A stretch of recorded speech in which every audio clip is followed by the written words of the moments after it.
السلام علیکم. Open mic cafe میں ایک بار پھر خوش آمدید اور میں ہوں آپ کی میزبان ڈاکٹر روبا. ناظرین, ہماری ڈسکشن کا نیکسٹ فیز ہے جنرل عاصم سلیم باجوہ اور ان کے بارے میں بات کریں گے ایف ایس جے. جی سر. جون میں انڈیا کے ایک میجر گورو آریہ ہے, جو یہ بھی نہیں پتا کہ وہ تھے بھی میجر یا نہیں تھے, انہوں نے وہ ٹائٹل لیا ہوا ہے اور ان کا مشہور ہے کہ وہ ٹاکسک قسم کی بات کرتے ہیں پاکستان کے بارے میں, کوئی موقع نہیں جانے دیتے. پور مینز ارنب گوسوامی, اور عجیب دونوں کا تعلق ایک ہی ادارے سے. جولائی میں ایک انہوں نے اپنا ویلاگ کیا, اس میں انہوں نے بہتان بازی ڈاکٹر عاصم سلیم باجوہ پہ الزامات لگائے. اب بڑا obvious ہے کہ الزامات لگانے کا مقصد ان کے ایس اے پی ایم کے اسٹیٹس پہ نہیں تھا کہ وہ اسپیشل اسسٹنٹ ہیں پرائم منسٹر کے آن انفارمیشن. اصل میں جو ہدف تھا وہ تھا سی پیک, اور ہم جانتے ہیں کہ انڈیا کا ہدف کیوں ہے سی پیک. چائنا کے ساتھ ان کی بڑی ٹینشن چل رہی ہے, لداخ میں بہت کچھ ہو رہا ہے. یہاں پر وہ چاہتے ہیں کہ جی کسی نہ کسی طریقے سے یا یہ رول بیک ہو جائے یا یہ سلو ڈاؤن ہو جائے. جو اس کے چیئرمین ہیں جو اس کو لے کے آگے چل رہے تھے, جو بہت زیادہ محنت کر رہے تھے اس پہ, ان پہ یہ ساری بہتان بازی کی. اس میں کوئی نہ ایویڈنس پرووائڈ کیا گیا, صرف ایک مسئلہ ہائی لائٹ کیا گیا کہ جی انہوں نے اپنے جو ایسٹس ڈکلیئر کیے ہیں جون میں پرائم منسٹر کے کہنے پہ, اس میں انہوں نے اپنی وائف کی جو شیئر ہولڈنگ ہے ایک کمپنی میں باجکو کے نام سے, جو ان کے فیملی کی کمپنی ہے, ان کے بھائی اس کمپنی کو چلاتے ہیں, ان کے اس میں شیئرز تھے, ان کا انہوں نے ذکر نہیں کیا. اس پہ سارا تماشا شروع ہو گیا. وہ جو ایک گینگ ہے وہ نکلا, انہوں نے ہر قسم کے الزامات لگانے شروع کر دیے.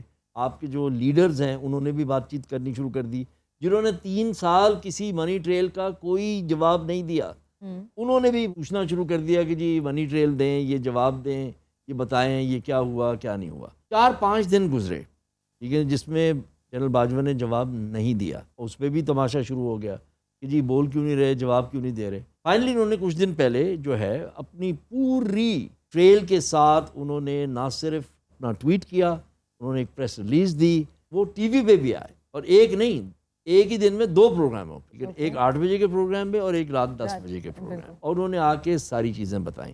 اب وہ 10 بجے کے پروگرام بڑا انٹرسٹنگ ہے. جب وہ بات کر رہے تھے, ان سے ایک سوال پوچھا گیا, اس وقت جو ہے ان کی لائن ڈراپ ہوئی. وہاں بھی تماشا شروع ہو گیا سوشل میڈیا پہ, جناب جنرل صاحب بھاگ گئے, جواب نہیں دیا, یہ نہیں ہوا وہ نہیں ہوا. بریک لی گئی اس ہوسٹ سے. اس کے بعد جب بریک پہ واپس آئے تو واپس آ چکے تھے لائن پہ, انہوں نے پورا جواب دیا.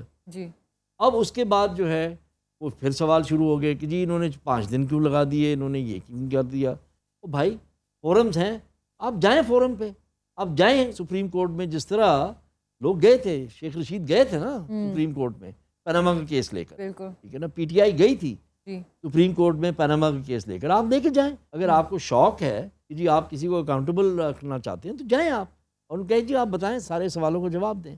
وہ تو کہہ چکے ہیں کہ مجھے بتائیں کس فورم پہ جواب دینا ہے. پبلک میں انہوں نے کہا کہ جی میں اپنا جو پولیٹیکل عہدہ ہے ایس اے پی ایم کا, جو اسپیشل اسسٹنٹ کا عہدہ ہے, اس سے میں ریزائن کر رہا ہوں. جو ان کا ایڈمنسٹریٹو عہدہ ہے سی پیک کے چیئرمین کا, اس کو انہوں نے ریٹین کیا ہے, اور اس پہ وہ محنت کریں گے اور پاکستان کی خدمت کریں گے. انہوں نے اپنے ایس اے پی ایم کے عہدے سے استعفیٰ دیا ہے کیونکہ وہ پولیٹیکل عہدہ تھا. سر میرا آپ سے ایک سوال ہے. جی آفتاب صاحب, آپ سے خاص طور پر. جی جناب. سیاسی شخصیات کا احتساب تو ہوتا ہے. ہاں جی. جرنیلوں کا احتساب کیوں نہیں تھی نا پیا؟ نہیں, کس نے کہا جرنیلوں کا احتساب نہیں؟ جرنیلوں کے احتساب ہوتے چلے آئے ہیں, اس میں کوئی 2 رائے نہیں ہے. میں تو بلکہ بڑا بدنام ہوں, مجھے تو ناپسند کرتے ہیں بہت سارے آپ کے ریٹائرڈ جرنیل, خاص طور پہ پرویز مشرف اور ان کے لواحقین, کہ میں ان کا بہت بڑا کرٹک ہوں. میں جنرل کیانی کا بہت بڑا کرٹک ہوں. بہت سے سوالوں کے جواب ابھی تک انہوں نے نہیں دیے. پھر جو ہمارے ریلوے منسٹر ہوا کرتے تھے جنرل اشرف قاضی, میں ان کا شدید کرٹک ہوں. ابھی چند دن پہلے میں نے میجر جنرل انوار مصطفیٰ کا تذکرہ کیا, جو جکارتا میں ہمارے سفیر ہوا کرتے تھے, اور مبینہ طور پر جنہوں نے ہماری ایمبیسی بلڈنگ بیچ دی تھی انتہائی سستے داموں, اور بہت سی انکوائریاں فیس کی, جس کے نتیجے میں چند بدنصیب ڈپلومیٹس کو بہت سارا میوزک برداشت کرنا پڑا. دیکھیں, احتساب تو سب کا ہونا چاہیے. جی ضرور, شک نہیں ہونا چاہیے, بالکل ہونا چاہیے. اگر آپ جنرل عاصم سلیم باجوہ کی بات کر رہی ہیں نا, تو یقین کیجئے یہ سراسر جیسے فریولس لٹیگیشن ہوتی ہے نا, اسی طرح ریڈیکولس رپورٹنگ بھی ہوتی ہے. بد نصیبی کی بات ہے کہ ہمارا وہ صحافی دوست, بھلے سے وہ بڑا منجا ہوا صحافی ہے, لیکن اس نے بہت زیادتی کی کہ فارڈر کس کا بن گیا. وہ وہ کس کے پھیلائے ہوئے جال میں خود بھی پھنس گیا اور خام خواہ ملائن کرنے کی کوشش کی ایک ایسی پوزیشن کے بندے کو جو ملک کی خدمت کر رہا ہے، اور وہی خدمت آئی سور بن چکی ہے میجر آریہ صاحب، جنہوں نے بڑی نمک مرچ لگا کر ایسا انہیں بلیک پینٹ کرنے کی کوشش کی۔ تو مجھے اس بات کا یقین ہو چلا ہے کہ احمد نورانی کو اندازہ ہی نہیں کہ ایک بندہ جس نے ساری عمر پاک فوج میں ملازمت کی اور ٹکا کے بڑی شاندار، بڑا لاجواب اس کا ایک سروس ریکارڈ ہے، تو جب وہ ریٹائر ہوتا ہے نا تو اس کو ڈھیر سارے پیسے ملتے ہیں، لیجٹمیٹلی ملتے ہیں، legitimate whether you like it or not۔ مجھے اس بات پہ اختلاف ہے کہ ہم ان لوگوں کو کیوں کہتے ہیں کہ یہ منجے ہوئے جو ہیں جرنلسٹ، کہاں سے؟ ایک دفعہ نہیں، 5 6 7 دفعہ اسی صحافی کی سٹوری جو ہے وہ باؤنس بیک ہوئی ہے، نہ باؤنس بیک ہوئی ہے، وہ فالس تھی، اس میں جھوٹ بھرا ہوا تھا۔ میں کہتا ہوں ریڈیکولس سٹوری ہے۔ آپ نے ہوم ورک کیا نا جی، آپ نے دیکھا نا کہ وہ ایک $25,000 میں آپ کو پاپا جانس کی فرینچائز ملتی ہے، اس کے ساتھ آپ کو اسٹرینتھ شو کرنی پڑتی ہے، $1,00,000 اس کے لیے چاہیے، $1,00,000 آپ کو تقریباً اس کے لیے چاہیے۔ اگر 4 لوگ 5 لوگ مل کے، ان میں سے ایک ڈاکٹر صاحب بھی شامل ہیں یو ایس سے جو ان کے چچا ہیں، ان کی انویسٹمنٹ ہے، پھر وہاں پر آپ کو بینکس فائنینس کرتے ہیں جب آپ کا کاروبار شروع ہو جاتا ہے۔ یہاں والا حال نہیں ہے کہ جی کوئی پریزیڈنٹ صاحب ہی فون کریں گے نیشنل بینک کے پریزیڈنٹ کو تو لون ملے گا۔ وہاں جو محنت کر رہا ہے، جو کاروبار کر رہا ہے، اس کو لون ملتا ہے، آ کے دیتے ہیں، ترستے ہیں کہ بھائی تم کام دیکھیں کرو، تو صحیح، خود بھی کماؤ ہمیں بھی دو۔ آپ نے مفروضے پہ ساری بات کر دی کہ جی ان کی جو بڑائی ہوتی رہی وہ اسی وقت ہوتی رہی جب ان کی جو ہے کریئر ان کا ہوتا رہا۔ جنرل باجوہ نے جو پبلک میں اپنی ایکسپلینیشن دی ہے صحافیوں کو، اس میں انہوں نے بتایا کہ جی میرے بھائیوں نے کاروبار اپنا 2002 میں شروع کیا، میری اپوائنٹمنٹ جو ہے وہ جو پریزیڈنٹ ہاؤس میں جنرل مشرف کے ساتھ ہوئی وہ 2003 کے درمیان میں جا کے ہوئی۔ یہ نہیں تھا کہ میں وہاں گیا تو ساتھ ہی جو ہے وہ بزنس شروع ہو گیا۔ اس کے بعد ایویڈنس لائے نا کہ انہوں نے کہیں سے پیسے نکال کے وہاں بھیجے۔ جو سوال تھا کہ جی ان کی بیوی کے اس میں شیئرز تھے، وہ بھی انہوں نے بتا دیا کہ جی میں تو اس میں سے ڈائیویسٹ کر چکی تھی، ڈیٹیچ ہو چکے تھے 2 سال، وہ شیئرز اپنے ان کیش کر، ڈائیویسٹمنٹ جو ہے وہ اپنے شیئرز ان کیش کر چکے تھے۔ پھر سوال پوچھا گیا اگر آپ نے ڈائیویسٹ کر دیا وہ پیسے گئے کہاں؟ یہاں پہ لائن خراب ہوئی تھی، ہاں، جہاں پر ان کی لائن منقطع ہوئی تھی تو شور پڑ گیا کہ جنرل صاحب بھاگ گئے، جنرل صاحب نے جواب نہیں دیا، ان کے بعد جواب نہیں، اور کچھ ہو نہ ہو بخدا یہ بھاگنے والا جرنیل نہیں ہے۔ ہوگا۔ اگر کسی کو شک ہے تو تھوڑا سا جیسے منی ٹریل، یہ میرا مخاطب آپ اور آپ کی پارٹی ہیں، ذرا ٹریک ریکارڈ دیکھیں اس آفیسر کا کہ یہ وانا میں کس طرح لڑا تھا اور کس کے خلاف لڑا تھا۔ اچھا وانا جی لڑتا رہ گئے جی واناج بھی لڑتا رہ گیا، دونوں پتا تو ٹکے دا نہیں ہوں۔ خدا کا واسطہ یہ ہے صحافت۔ آپ نے کوئی چیز جا کے نہ انویسٹیگیٹ کی، نہ آپ نے اس کو جا کے دیکھا کہ بھی کیا تھا۔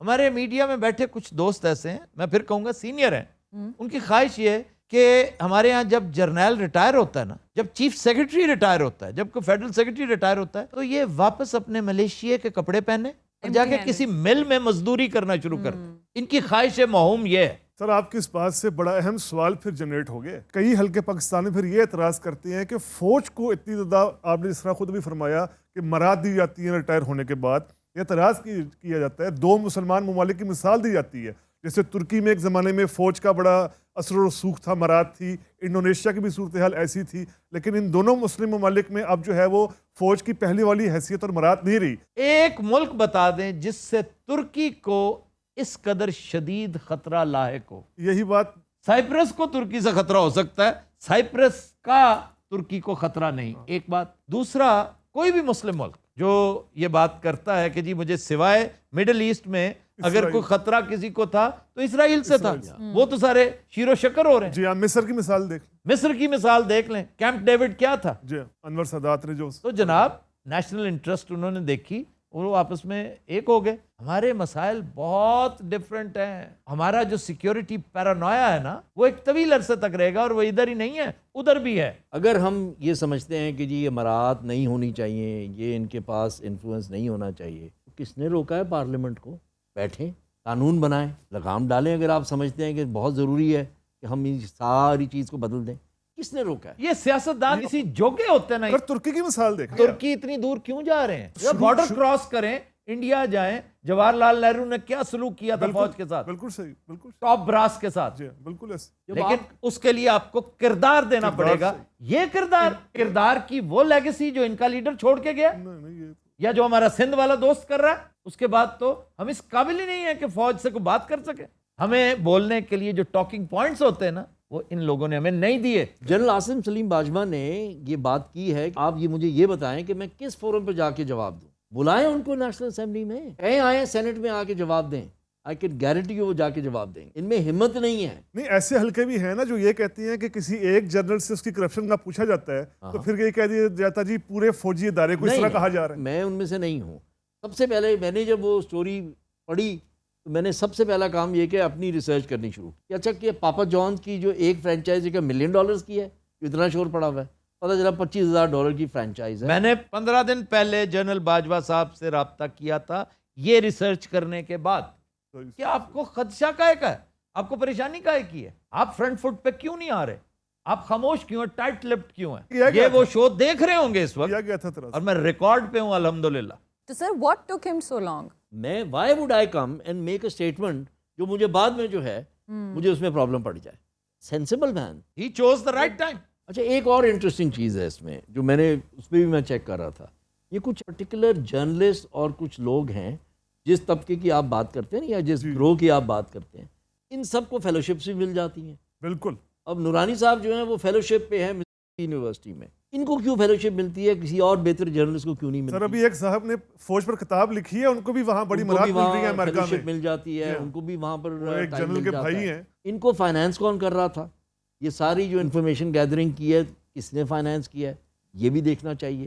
صرف یہ نہیں ہوتا کہ سٹوری کس نے کی ہے, سٹوری کون سی ہوئی ہے, یہ بھی دیکھنا ہے کہ سٹوری کس نے کی ہے. یہ جو بات آپ کر رہے ہیں نا, میرے نزدیک اس کا جواب یہ ہے کہ ہماری اسٹیبلشمنٹ کا جو بالائی خانہ ہے نا, وہ عقل کی طرف سے خاصا خالی ہے. یہ پہلی دفعہ میں سن رہا ہوں. جی, یہ جو پیش بندیاں کرنی چاہیے تھیں, انہیں پتہ ہی نہیں کہ 5th جنریشن وارفیئر ہے کیا.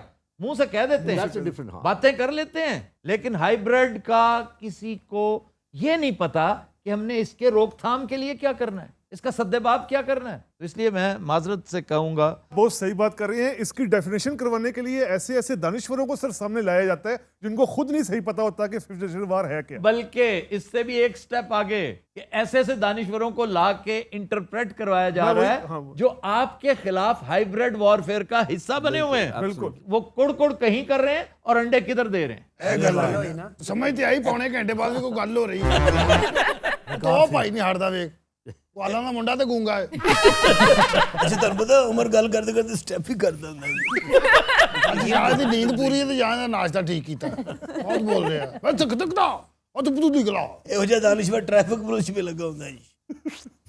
ਜਦੋਂ ਮੈਂ ਜੋ ਫਿੱਕੀਆਂ ਕਰ ਰਿਹਾ ਤੂੰ ਕਾਹਦੀ ਕਰ ਰਿਹਾ. ਵੈਸੇ ਆਫਤਾਬ ਸਾਹਿਬ ਇੱਕ ਮੇਰੀ ਗੱਲ ਆ, ਮੈਂ ਵੈਸੇ ਕਹਿ ਤੇ ਨਹੀਂ ਸਕਦੀ ਇੰਨੀ ਮੇਰੀ ਐਜੂਕੇਸ਼ਨ ਵੀ ਇੰਨੀ ਕੋਈ ਲੈਣਾ ਨਹੀਂ. ਅਗਰ ਇੰਡੀਆ ਪਾਕਿਸਤਾਨ ਦੀ ਸੁਲ੍ਹਾ ਹੋ ਜਾਏ ਤੇ ਫਿਰ ਫੌਜੀ ਵਿਹਲੇ ਹੀ ਆ ਵਿਚਾਰੇ. بڑا اچھا سوال بہت اہم کیا بات ہے, میں ڈیبیٹ ہے پوری. زبردست سوال. امی اینی توجہ پلاٹ تے دتی ہوندی نا, جتھے نہ بیٹھے. سر اس کے ساتھ ہی میں کہتے ہیں صلح ہو سکتی ہے. نہیں کیوں نہیں. یہ دیکھیں, یہ تو ایک خاص سوچ ہے, ایک خاص تھنکنگ ہے جس کا نام نریندر مودی ہے. وہ ایک انڈیویجول نہیں ہے, ایک تھاٹ ہے, ایک ریئیکشن ہے, اور بہت جسٹیفائی کرتے ہیں. مودی کو جسٹیفائی کرنے والے نا, آپ حیران ہوں گے, کم از کم میں تو حیران ہوتا ہوں کہ وہ ڈیٹ وائز کرونولوجیکلی چلتے ہیں کہ مار مار کے ہمیں دمبا بنا دیا تھا آپ کی ISI نے, آپ کی فوج نے, اور بدنام بھی ہم ہی ہوتے تھے, خواری ہماری بے پناہ ہوتی تھی. یہ ایک نعرہ تھا جس کے پائنیئرز میں سے ایک LK اڈوانی اور مودی صاحب تھے کہ انف از انف, اب ہم مسلمانوں کے ہاتھوں خوار نہیں ہوں گے. یعنی جو مسلمان انڈیا بیٹھا ہوا ہے وہ ہماری لیجسلیشن نہیں ہونے دیتا, وہ شریعت کو بیچ میں لے آتا ہے, ایک لا چل رہا ہے دوسرا شریعہ لے آتا ہے, وہ مزے سے اذانیں بھی دیتا ہے, ہمارا جینا حرام کرتا ہے, وہ گائے کشی بھی کرتا ہے, اور جہاں موقع ملتا ہے ہندو کو سیبوٹاج کرتا ہے. یہ ایک تھنکنگ تھی جو ایک پلندہ تھا جسے لے کر BJP والے آگے بڑھے. It sounds very attractive. دیکھیے fear is a great motivator. Absolutely. اس کے ریئیکشن میں وہ آگے. اب ٹریجڈی ہے کہ میجورٹی نے فیئر کا منجن خرید لیا, بالکل, اور وہ ان کے ساتھ ہو لیے.